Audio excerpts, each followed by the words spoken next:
Hello, everyone. Welcome to this webinar, which has been presented by APM Capital in association with, or in partnership with the CME Group.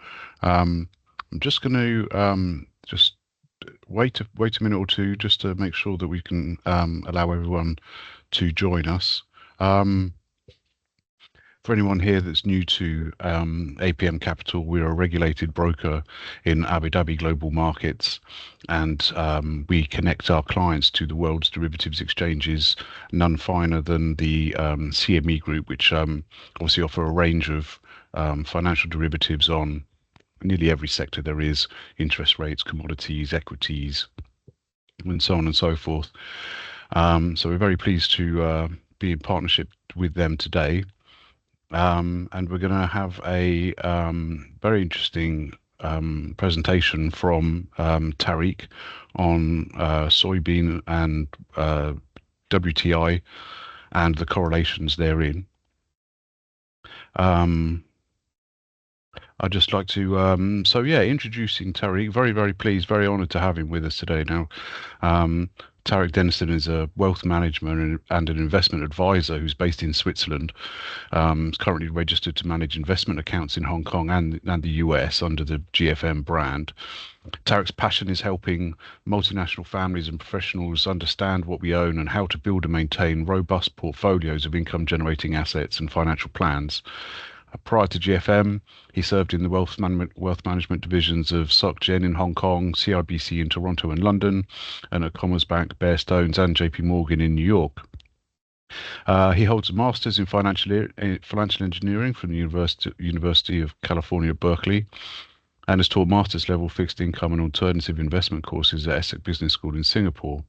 An author of a book, Invest Outside the Box, and another book coming up called 10 Ways to Invest. And very much looking forward to hearing this presentation. Thank you. Over to you, Tariq. Thank you very much for the kind introduction, Mark. And I'm hopefully as excited as all of you are about today's presentation. This is going to be the first in a series of 3 where we're going to be talking about different asset classes and different trading strategies using CME futures. And today, I think we started with one that is probably one of the more obscure, interesting, and eyebrow raising. Specifically, the relation between soybeans and West Texas Intermediate crude oil, the hidden correlations. As Mark mentioned, this is APM in collaboration with the CME Group. I'm completely independent, and I'll introduce myself a little bit more later. Before we continue, though, I just want to introduce a little bit about APM Capital. APM Capital was established in May 2021 and is headquartered in Abu Dhabi. They are authorized and regulated by the Financial Services Regulatory in the Abu Dhabi global market. And you can see there their customer base and values, along with their contact information below the icon on the right, which I will come back to at the end of the presentation. So on to today's topic. I was even trying to kind of narrow out the WTI and the other things here. So quite specifically, I wanted to say trading CME oil, and actually should be CME crude oil versus soybeans and soybean oil. Another way I was contrasting it is trading liquid energy in black versus green form, black energy versus green energy. This cover image I generated using AI, as I think a lot of great cover images are right now. I think my specific prompt was, show me a field of soybeans focused in on a single soybean with an oil well in the background. As far as I know, there probably aren't very many oil wells that are actually in the middle of a soybean field. But what I hope this does present to many of you is that there is quite a surprising relationship between soybean oil and crude oil that I did not quite expect. Some of you who know a little bit about biofuels and the energy transition may have already read up about this, but I'm hoping this presentation will be educational and surprising for many of you, both in terms of understanding how the world works and where energy is going, but just as importantly in how to put together your commodities trading strategy. Because I do want to make sure you leave with a better understanding of these futures instruments and with trading strategies you can put together with them. Before I continue, a very important disclaimer from me and my firm.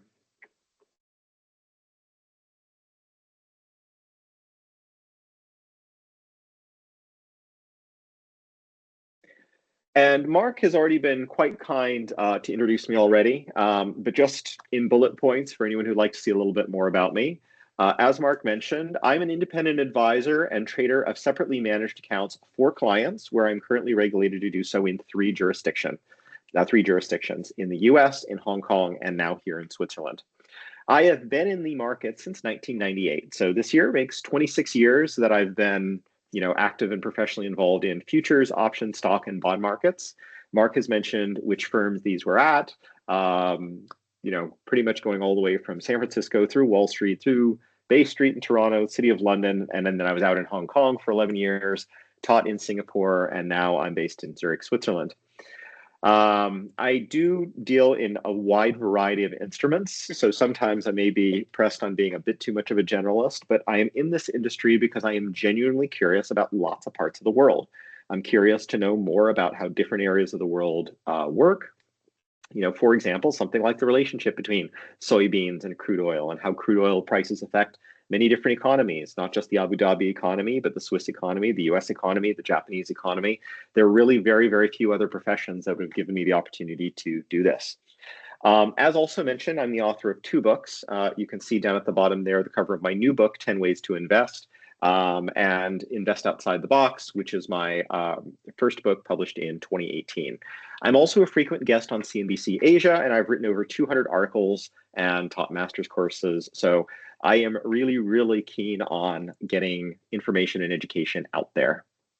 So what are we going to talk about today? Enough about me. Let's talk about oil. I'm going to start off with the background and the, who's what questions. I'm first going to outline some basics about crude oil. Now, I'm guessing in Abu Dhabi, this is something that most of you are probably already quite familiar with. But then I'm going to follow up with the parallels, some similar essential knowledge of what you may or may not know about soybeans, soybean oil, and biodiesel. So this is a little bit about agricultural commodities, but also a little bit about how soybeans are processed, and a little bit about the energy transition that I'm sure you've heard a lot of. That is then going to translate into some charts I'm going to show you about the relationship between crude oil prices and soy prices. Now, here I've generally said soy prices because there are soybeans, and as we will see later, there is soybean meal and soybean oil. And I want to compare what is called the crush spread, which is basically the spread between soybean and soybean products, versus the crack spreads that you may already be familiar with. The crack spreads, as you know, are the spreads between crude oil prices and the prices of refined products like gasoline and heating oil. So that's going to be all the background that we're going to want to know. What are these things that we're trading?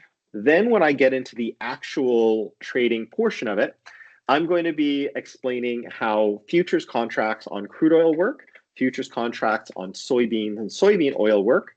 I'm going to review some fundamentals about futures and futures trading, just to make sure that you're comfortable with, all the essentials of margin, mark to market. And then I'm going to provide some examples of trading strategies you might consider to put everything together and build your oil and soybean trading strategy. So, when I talk about energy, and especially when I talk about the energy transition, this slide and the next slide are two that I really like to rely on, or ones that I really like bringing up, because it gives us a big long-term historical perspective on how important oil is and how special it is. First of all, I say for much of human history, take all the way from 5000 BC until 1900, what did we do for energy? If you wanted light or energy, you had to chop down wood, which you had to chop down by hand. If you wanted to move something around, usually you had to use a horse or another beast of burden. Around 100 years ago, if you had a lamp, either lamps in the city or lamps in your house, usually you needed whale oil. And if you've ever read a book like Moby Dick about how much work and how much risk was involved going out to sea and harvesting whales and tonguing the blubber off and, rendering that down into an oil that you could use to power lamps. It was amazing that all that work went into every single day, just generating the basic energy we needed to light and heat our homes and to cook and to move things around. To me, I find that remarkable when we consider how crude oil has replaced all of these things into sources of energy that we take for granted. Now, that's on the energy side. I also want to mention some other materials, because anyone who talks about peak oil or the decline of oil also needs to think of how we replace so many of the different materials right now that are also made from crude oil. Think, for example, of this chair that I'm sitting in, which uses lots of plastic. If I had a chair 100 years ago, in fact, I have some of these downstairs, those were made out of wood, which would have had to be worked by hand. I would have not have had power tools and other things to build things out of wood. Clothing, very often if I wanted, let's say, a durable vest or a durable pair of pants, those would have been made out of leather, which I would have had to grow the animal. I would have had to slaughter and cut the animal by hand. And if I wanted, hard, solid objects, those often would have been made out of ivory, which involved, hunting elephants and cutting them down and polishing up things like billiard balls and buttons. The buttons on my shirt right now are made out of plastic. Many of the, synthetic and spandex materials I have, yes, there's cotton, but then there's also lots of crude oil products and pretty much everything I use and everything around me. So I find it important to bring this perspective in just to show how special and important crude oil is. We also can't forget food, and it's a little bit comic here where I have the arrow going. In order to fertilize our fields for centuries, we had to basically use organic fertilizer coming out of animals, and that was what our agricultural system relied on. Every single thing I mentioned earlier, including fertilizer, which can now be built off natural gas, has been replaced by fossil fuels. Now, let's look a little bit into the future. What might we do after fossil fuels? Now, a lot of what people are talking about, you hear everybody talking about solar and wind, and maybe you'll hear about nuclear. One big problem with all of those things is that where are we going to put all that energy? Even if you have an electric car, what's the most complex, expensive, and difficult thing about electric car? It's the batteries. What's going to be a big bottleneck of those batteries? It's going to be metals that come from places that are even harder to get to than crude oil. So why is it that I've highlighted in green down here a plant that grows a bean that you can grow on pretty much 6 of the 7 continents, and we can crush that bean to make oil that can largely replace crude oil in a lot of our different applications in a very, very renewable way? That's why I'm excited specifically about those biofuels. Now, on the material side, it gets a little bit trickier, and I'm not going to talk about them today, but I just want to mention them just to let you know how difficult replacing crude oil with materials is. One option, of course, is recycling petroplastics. And in the field of organic chemistry, I can imagine using soybean oil and other, agricultural oil products may be a product there, but that gets into a field called bioplastics. And of course, the metals products, can we get those from asteroid mining? That's an interesting question. That to me is still science fiction. But I want to lay this out here, again, to give both sides of the history before oil and the history after oil, to let you know how special and how hard it is to replace oil, and how something like soybean oil, when it can replace a big chunk of, let's say, the diesel that goes into our cars and engines and other things here in a continent like Europe, where a lot of infrastructure still relies on diesel engines. That is why I don't think you're going to be getting solar and wind as much as you're going to be getting more biofuel production over the next decade. That, I think, presents a lot of interesting trading opportunities. Also, on the question of biofertilizers, I don't think this is quite as compelling as the last slide, but any of you who are chemists will probably understand the feasibility of that better than I will. So, crude oil, as mentioned, I'm going to talk a little bit about what crude oil is, just to provide some background, but I'm guessing many of you attending will probably know as much about crude oil as I do. First of all, what is crude oil? We sometimes nickname it black gold, Texas tea, but it's basically a black liquid made of a lot of long chain hydrocarbons. And up there on the upper right of this slide, I have a picture of an octane molecule. So octane, quite simply, 8 carbon atoms in a chain with hydrogen on each end. We still now actually rate fuels on their octane rating. So chemically, it's quite a simple idea, but we have, of course, lots and lots of other hydrocarbons. We have, pentane and butane and all these different molecules that are in there in this big black soup, which we pull out of the ground. And what's nice about that black liquid? Well, it's easy to transport and use. The long chain means there's a high amount of carbon that gets output for every unit of energy that outputs. It's abundant in some places and not others. You've got, a lot of it there in the Gulf. We don't have a lot of crude oil here in Switzerland. 20 years ago, we were worried about not having as much of it in the United States, and then you had the shale revolution in the United States. One big advantage, though, is because they're long chains, they're a liquid, which make it pretty easy to transport and store, a lot easier than natural gas. And crude oil can be used not just to make fuel, but is also used to make plastics and other materials. As mentioned, the button on my shirt, the chair that I'm sitting in, probably parts of my computer mouse, my iPhone case, lots and lots of things used to make crude oil. That picture down at the bottom comes from the Energy Information Administration, and it just basically shows 1 barrel of crude oil, which is 42 gallons. Roughly, what does that break down into? Very roughly, it'll break down into about 19.5 gallons of gasoline, 12.8 gallons of other, distillates, kerosene, 4 gallons of jet fuel, which, I like because I like traveling around by plane, lots of other products, including paraffin wax. Really quite a diverse set of products that we get from just 1 barrel of crude oil. Now, earlier I mentioned what are the spreads that you might be trading, and we're not going to go into details of how to trade these spreads. That is another topic. But basically, from 1 barrel of crude oil, we do something called cracking. So basically, we run it through a furnace, we heat it to different temperatures, and at different temperatures, different of these distilled products come out. So the lightest products that become gas most quickly when we take it off is petroleum gas. And then off of there, we get gasoline, which again, you smell if you're at a fuel station, kerosene, diesel, and then industrial fuel oil. And then at the bottom, all that kind of solid, icky stuff is lubricating wax, paraffin wax, asphalt that we use for roads.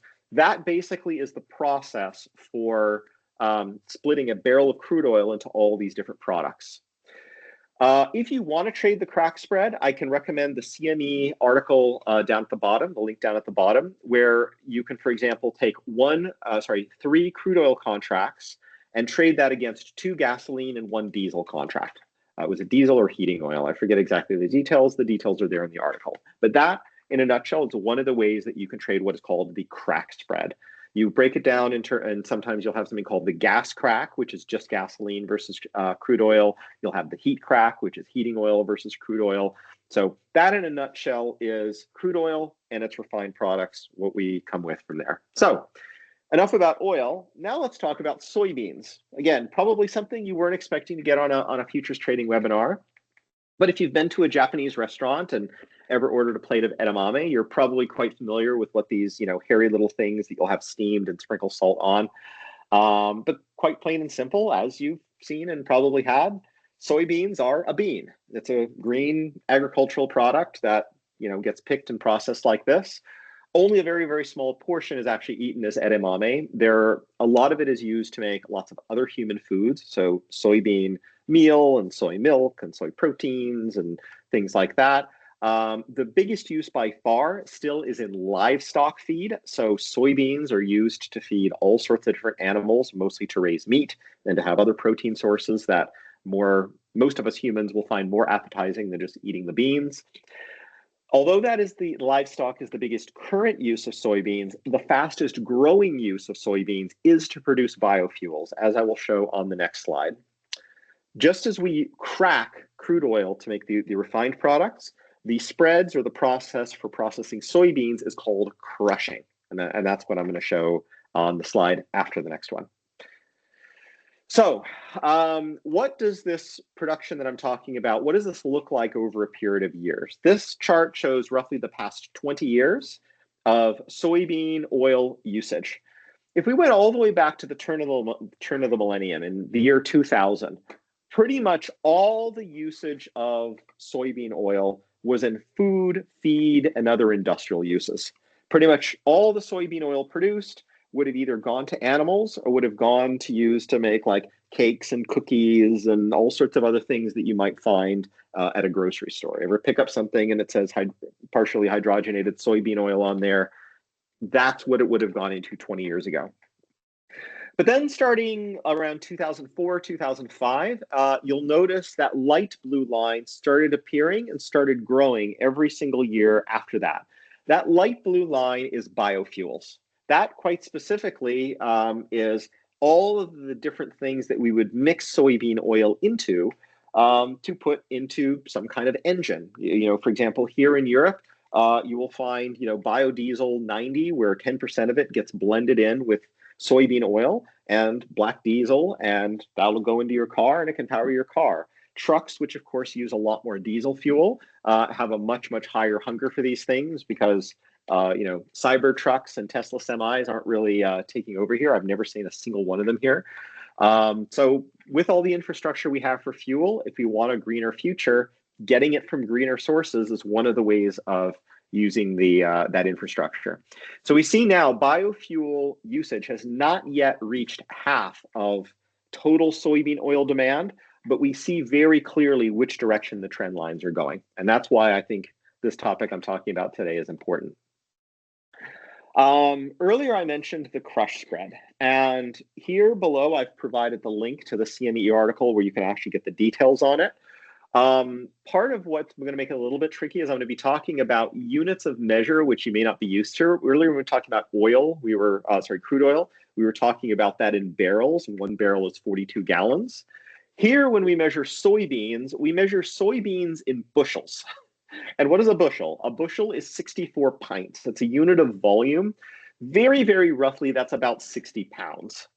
So that is going to be, 1 unit of soybeans. Then we take those soybeans and we crush them. And what do we get when we crush a bushel of soybeans? We get about 44 pounds of dry soybean meal, which, can be used for proteins and all sorts of other things. And we get about 11 pounds of soybean oil. So those are the products from a bushel of soybeans.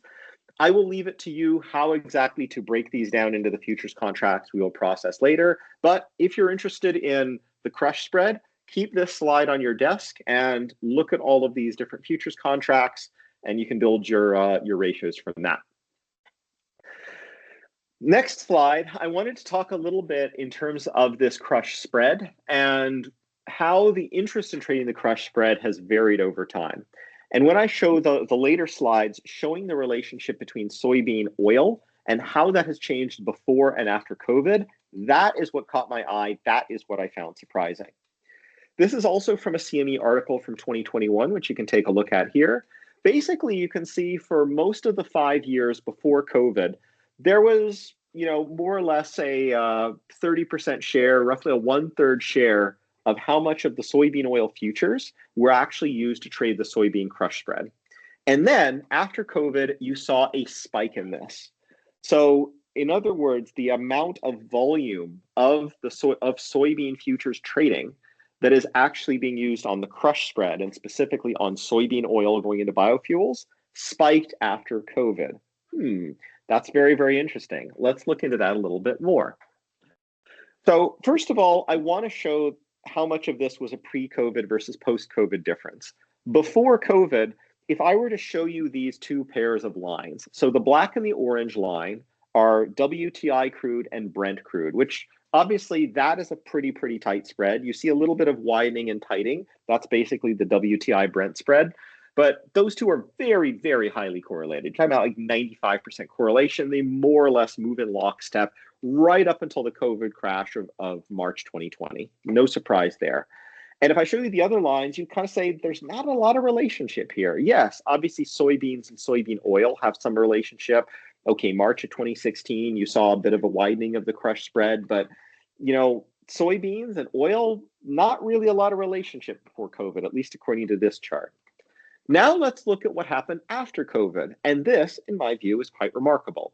Not exactly lockstep, not exactly one on top of the other, but I want to break these down. First of all, the orange and the black one, those are the crude oil futures. Those are the crude oil prices. And then what you have in green, okay, you've got some relationship. Soybean prices rose, from 2020, 2021, 22 up to the Russian invasion of Ukraine, and then have fallen off a little bit then. But look at soybean oil. Soybean oil prices, if I were to just leave out the green line for a moment, you'd almost think that's another crude oil product. You would almost play this over with gasoline or heating oil. You'd be like, wow, this is amazing. Right when soybean oil prices rose in late 2021, soybean oil prices rose, crude oil prices rose. In late 2022, when there was some recovery from the Russia shock, crude oil prices and soybean oil prices both fell together.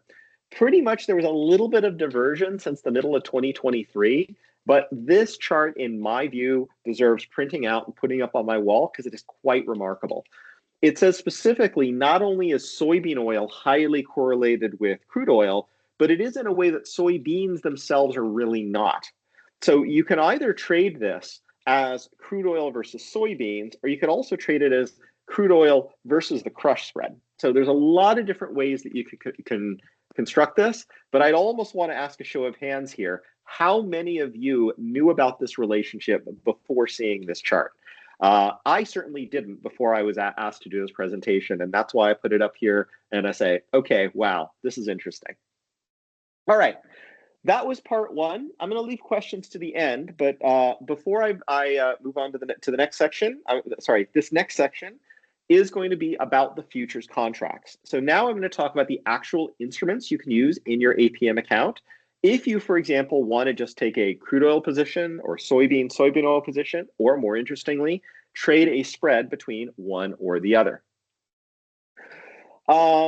First of all, when I talk about the difference between future strategies, I want to talk a little bit about some of your alternatives. So if you're not trading futures already, what a lot of people were calling me about in 2020 is, oh, what if I just trade oil using, one of these ETFs that trade oil futures? Less so about soybean and, soybean ETFs. Those do exist. But what are the advantages and disadvantages of a futures ETF versus an actual futures contract? Well, one disadvantage of a futures ETF is that you have to pay for the full value of the ETF upfront. You want $1,000 of crude oil exposure, you need to put $1,000 up to buy the ETF, or if you want to lever it up, you need to borrow that on margin. If you want to short crude oil, you need to borrow those shares from a stock lending facility, pay the stock loan fees, sell them short. Those shares may be called back. You've got all the inconveniences of trading shares for something that has futures on, on an underlying. You may also trigger estate taxes. If you trade, let's say, a U.S. listed crude oil fund and you're not a U.S. person, anything above 60,000 may be subject to estate taxes, which may not be very favorable. There's also significant roll costs in trading a futures-based ETF, which I've quizzed a lot of people on this. Many people don't really fully understand, and I'm very against nasty surprises. Also, in terms of the actual instruments, if you want to trade soybeans or soybean oil via an ETF, there is one ETF in the US for soybeans, and there's one really small illiquid ETF in Europe, soybean oil in UCITS. Both of them are small, and both of them are pretty expensive to trade. So really, I would say if you're interested in what I'm talking about, you should learn about the futures contracts themselves, and you should trade these futures contracts directly. That is my view. What are the advantages there? Well, if you want to trade futures contracts, all you need is the initial margin, and then you get instant exposure to the full value of the contract. So it can either be long exposure or short exposure. If you want to go short, click, you have a short position. You don't have to worry about stock loan fees, anything like that you have to do with an ETF. There's no estate tax exposure. It would be limited to the margin if it were held in a brokerage account. If you're held in treasuries, you don't even have that. And then whatever roll costs are on these futures contracts, you see those with every single futures trade. There is no surprise, which is one reason I think just trading futures directly is a much cleaner and simpler strategy than trying to trade a futures ETF. Now, I'm also guessing that some of you attending may have be coming from a CFD background. What are the positives and negatives about using CFDs versus using futures? Well, one big advantage of CFDs is that they're kind of simple and they're perpetual. So let's say if you want crude oil exposure, you click and you go long a CFD and you can hold on to that position as long as you want. Now, whatever the cost of holding that crude oil position is, it's going to be calculated by your CFD broker. It's going to be added or charged to whatever your position is. You may not know what it is. It could be significant, but it's simple if what you want to do is you just want to get this exposure via CFD. The flip side of that is with futures contracts, you're going to need to roll these roughly quarterly to maintain your position. So right now, here in early October, you would probably be trading the December futures contracts, either the December crude oil futures or the December soybean futures.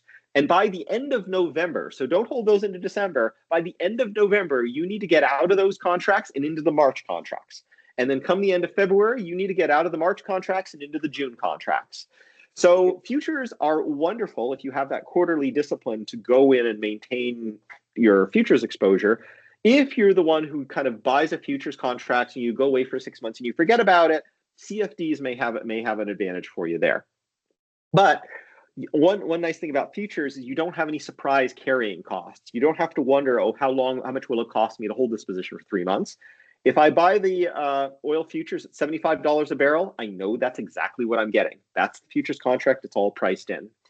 Also, your direct spreads when you trade futures are going to generally be tighter than whenever you trade a future CFD. If you trade the direct CFD, you may have tighter spreads, but then you have higher carrying costs.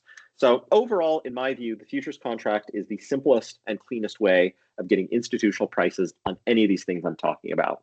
What are the contracts I'm talking about? So here I'm going to be talking about 5 different CME contracts. I've given sample prices of using recent snapshots. So crude oil, I'm not going to be talking about Brent crude, but there's basically 2 crude contracts you might look at. You might be looking at the full size WTI crude. These are priced in dollars per barrel. So at a recent price of $72 a barrel, the full size contract is on 1,000 barrels. So it has a notional value of about $72,000. You will need about $6,000 in maintenance margin to keep one of those positions. By contrast, there is a micro WTI crude at a recent price of $72 a barrel. Those are on 100 barrels. So a notional size there of $7,200 per contract, $600 maintenance margin per contract, which makes it much more granular, much finer for you to really fine tune your crude oil exposure. Now with soybeans, you've got 2 size contracts. You've got soybeans and mini soybeans. The difference is that soybeans are 5,000 bushels per contract, and you will see this quoted in cents. So this will be quoted in, let's say, 1,025 and a quarter cents per bushel. You multiply that by 5,000, and you'll get a contract of around $50,000 per soybean contract, versus a mini soybean contract, which is 1,000 bushels. So 1,000 cents times $1,000 is about 10,000. Sorry, times 1,000 bushels is about $10,000 per contract. $440 in maintenance margin per mini soybean contract. Now, earlier I mentioned how many bushels of soybeans give you how many pounds of soybean oil. It was like 1 bushel of soybeans gives you about 11 pounds. You'll need to do a little bit of math here. The soybean oil futures contract is only available in 1 size. It is 60,000 pounds of soybean oil for 1 futures contract. And last quote, it was about 42 cents a pound for soybean oil, which means about $25,000 for 1 soybean oil futures contract. So do a little bit of math there, and you'll see how much you've got to do to size these specific contracts. What does a futures trade look like? If any of you are familiar with futures, this should be review for you. Any of you who are new to futures, before you trade a futures contract, make sure you mastered this slide and the next slide, because this is very, very important to know how every futures trade works. Let's say, for example, you want to go long a WTI micro future. So 1 micro, which is 100 barrels per contract. You buy 1 at 80, assuming you have $10,000 in your margin account. So great, that's it, you've got it today. The next day, the price settles up to 90. So from 80 to 90, you're up $10 a barrel times 100 barrels. That's a $1,000 profit that gets swept into your account. And now your $10,000 account is up to an $11,000 margin balance. Nice and green, that worked very well. The next day, oil prices fall from 90 down to 70. So oil prices are down $20 a barrel times 100 barrels. That's $2,000 that will get swept out of your account, bringing the balance of your account down to $9,000. In a nutshell, that is how any long position in any futures contract is going to settle day by day. This is one example. Just to contrast that, this is how it looks on the short side. And sorry, I forgot about the error in the title there. It should be micro WTI, not micro S&P 500, but you got that from last time. You sell 1 oil contract at 80 with $10,000 in your margin account. Again, nothing to borrow, nothing else. You just have $10,000 in your account. The price goes up to 90. That $1,000 gets swept out of your account, bringing your balance down to 9,000. Then the price goes down to 70, 2,000 gets swept into your account, bringing your balance up to 11,000. That's it. That's simple. This slide and the previous slide is how a long position and a short position in any futures contract will work. That's really all you need to know. A few bits of terminology you need to make sure you understand. And here I'm using terms that are that apply to physical commodities, so oil and soybeans. Basis is something you really need to understand with anyone, but with oil and soybeans, it can be quite significant. The basis is the difference between the physical price and a futures price. So there in Abu Dhabi, you probably have access to some, physical crude oil markets. There probably will be a price between, how much is a barrel of crude oil delivered at the port there of a certain grade, and then you look at WTI and see WTI has a different price. Well, one reason is WTI is a certain grade of crude oil delivered in West Texas, specifically to Cushing, Oklahoma, specifically in the month of December 2024. So that price can be quite different than a physical oil price that you may use. Whatever the difference between those two prices is called basis. So if you're using the crude oil futures to hedge, that basis risk can be quite important to you and quite significant. Same exact thing with soybeans. The soybeans that you may get delivered to you in Abu Dhabi can be quite different than the grade of soybeans specified on the CME sheet. So all the differences can be usually attributed to location, quality, storage, interest rates, different things like that. Just keep that in mind whenever you're comparing a physical price to a futures price. The settlement price is the daily official, quote, closing price that I showed you earlier, the 90 or the 70, which the CME uses to figure out, okay, how does this compare to your previous settlement price? How much P&L do we need to sweep into or out of your margin account? The open interest is how many total outstanding contracts are outstanding on any one side. Now, again, it can be all the longs or all the shorts. By definition, they have to be equal. The higher the open interest, the more active a given futures contract is. So if you want to decide if a given market is big enough for a trade of a certain size, you might look at the open interest and see if there's enough in that market for you to trade in. One other important difference is between initial margin and maintenance margin. The numbers I gave earlier were maintenance margin. How many dollars do you need to have an account to hold a position in that futures contract? The initial margin numbers are higher, and that is how much money you have to have into your account to enter in that futures contract. So, for example, you may be able to enter a micro WTI with 600, but you may need $1,000 to enter that contract, for example. In full and mini-size contracts, these commodities are usually physically delivered. So in theory, if you were to hold a full-size crude oil contract until the month of December, you could expect to receive a notice of physical delivery of 1,000 barrels of crude oil. Different brokers, may handle that to you a little bit differently. Whereas if you traded the micro-size contract, cash settles to whatever the settlement price of the full-size contract is. So those are just things to keep in mind from a pure settlement point of view down in the fine print. What are some futures trading strategies that you might employ? So the simplest strategy is, rather than going in any spreads, is let's say you just simply had a view of soybean oil prices are likely to rise. You see a big demand for soybean oil, for biodiesel, coming into the next European summer. You've seen what the supply reports are, what the rain reports are. There's just simply not enough beans likely to meet that demand. So you just decide to take a speculative long position in soybean oil futures. And again, with futures contracts, you can get that exposure very quickly and very simply. You can go long just as easily as you can go short. So that is a simple tactical trade. What about a cross-market spread? So a cross-market spread would be something that I might have mentioned earlier. Let's say, for example, you had a view of soybean oil versus WTI. You believe the spread between the two was wide, and you believe that they were going to converge. And here, it's important to get your ratios right. So I mentioned earlier that one micro WTI was worth about $7,000, and one soybean oil was worth around $25,000. So very roughly, I might ratio one soybean oil versus 4 WTI to roughly get my exposures in line. And I could, for example, go one long one soybean oil future versus short 4 micro WTI, or vice versa. as one way of trying to capture the spread of one going up or one going down. Now, the nice thing about these spreads is if they both go up, but the one I'm long goes up more, or if they both go down and the one I'm long goes down less, I can still win. It's a relative value market neutral strategy. So that's a cross market spread. One other spread, which is a little bit trickier and probably involves understanding basis a little bit more, is a calendar spread. This is probably a lot easier to do with crude oil than it is to do with soybean oil. Although again, the more soybean oil becomes like crude oil, that might change. Let's say, for example, the crude oil curve is priced a certain way.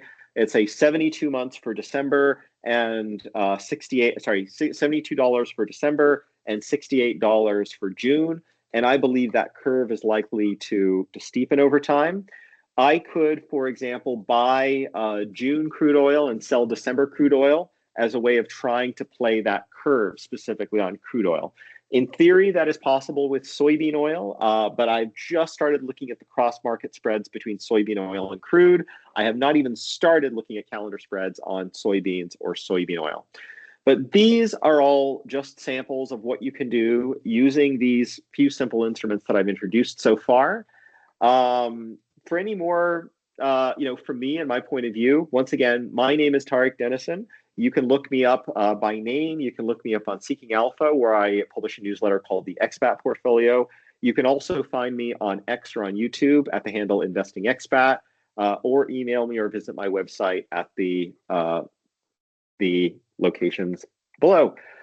So now I just want to hand that off to the question and answer slide. There's a QR code that you can scan, and I will open this up to any questions from the audience. Awesome stuff, Tariq. Thank you very much indeed. That was great. I was just wondering if you used the correlation charts or the price charts that you showed earlier, as that tool to enter the trades themselves. Is there any kind of signals that you look for from this kind of chart? So this really gets down to your trading philosophy or your trading strategy. I am a fundamentalist. So I would really tend to look more at some of those supply and demand factors that would be at least a few months out whenever I make my view of, okay, I think there's going to be a supply crunch, say in soybean oil. So I wouldn't be looking at chart signals the same way that a technician would.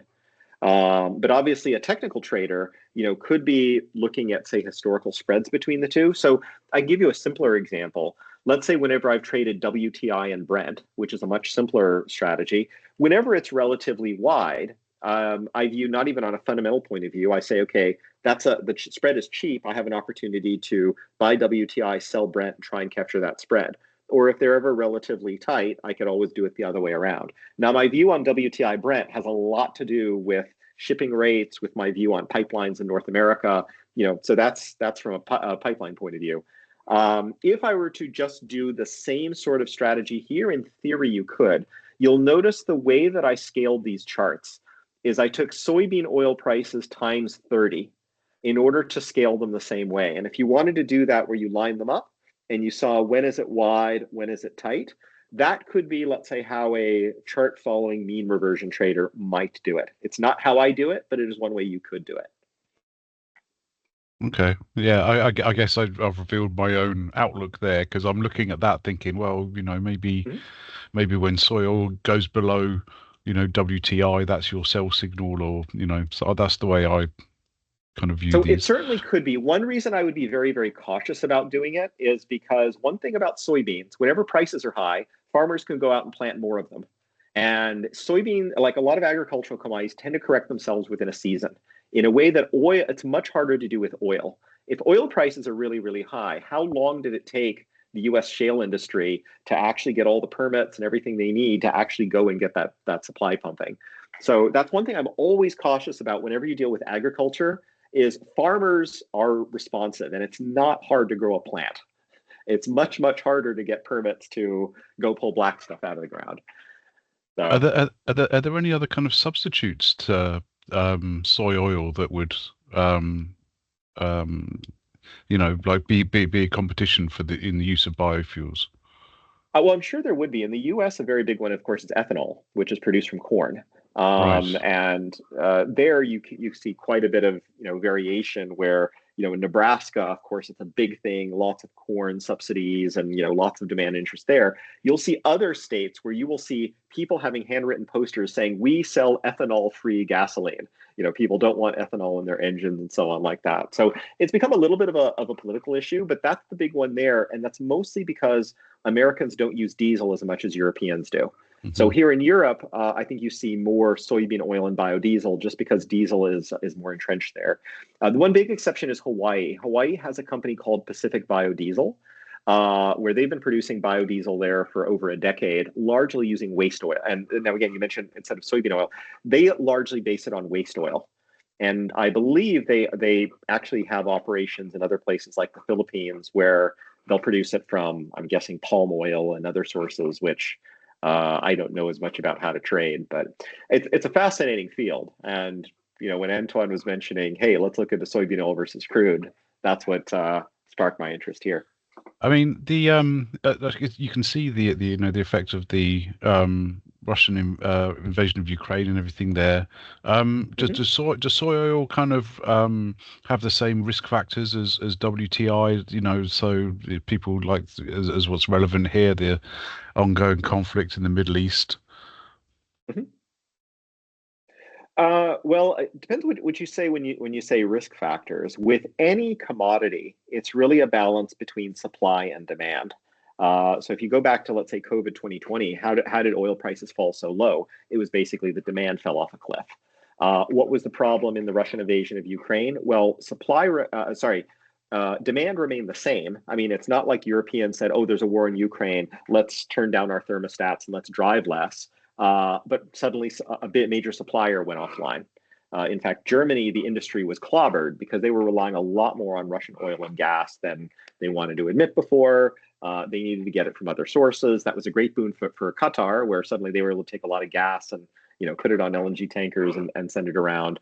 And then, certainly enough, once those came online, the supply caught up with demand, and you saw prices down, from the 100 level down to kind of the 70, 80 level. That's the way that markets work, and that's where Mm, commodities can be quite fascinating. Now with soybeans, again, the dynamics are a little bit different because yeah, but biodiesel. I mean, I think I showed you the percentage that are in that chart. That has to compete with all the other uses.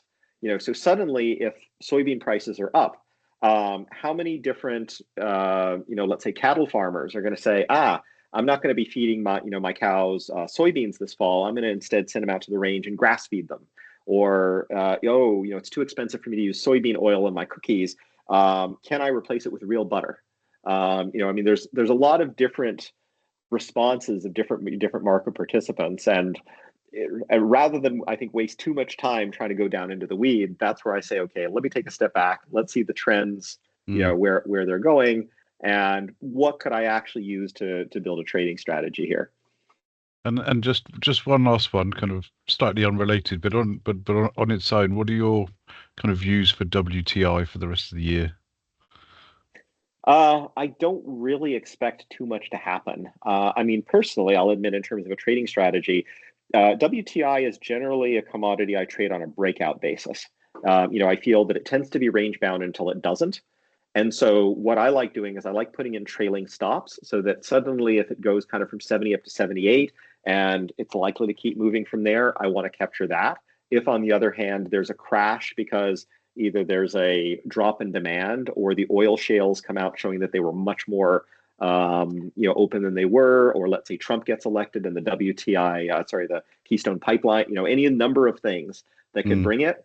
I want to be able to ride it on the way down as well. So that's a fancy way of saying I don't really know, but I'll position for it by using a trailing stop strategy. Okay. Well, that was well answered anyway. Well, I think that well that's been absolutely brilliant, and I'm very grateful to you, Tarek, for being here today. I'm just going to hand over to APM Capital's SEO Nick, who will just think have a final word. Nick. Well, yeah, just want to say thank you. Obviously, Tariq, thank you very much. It's your first webinar with us. It's been thoroughly educational, and I think that's the whole point of these sessions. Is it's all about education. It's about teaching us things that we hadn't probably considered before. So, very welcome. Thank you very much. We hope to welcome you back again. Thank once you. again, many thanks to the CME group, because without the CME group, these webinars wouldn't exist. So your continued support here is always appreciated, and thank you very much. And to everybody who's joined us today, I hope you have taken something out of this, and obviously we are back again in 2 weeks' time. So join us then, and look forward to seeing you all then. So thank you very much, everybody, and have a pleasant afternoon, evening, or whatever time zone you're in that time of day. All right. Thanks, Thanks, guys. Nick. Thanks, everybody.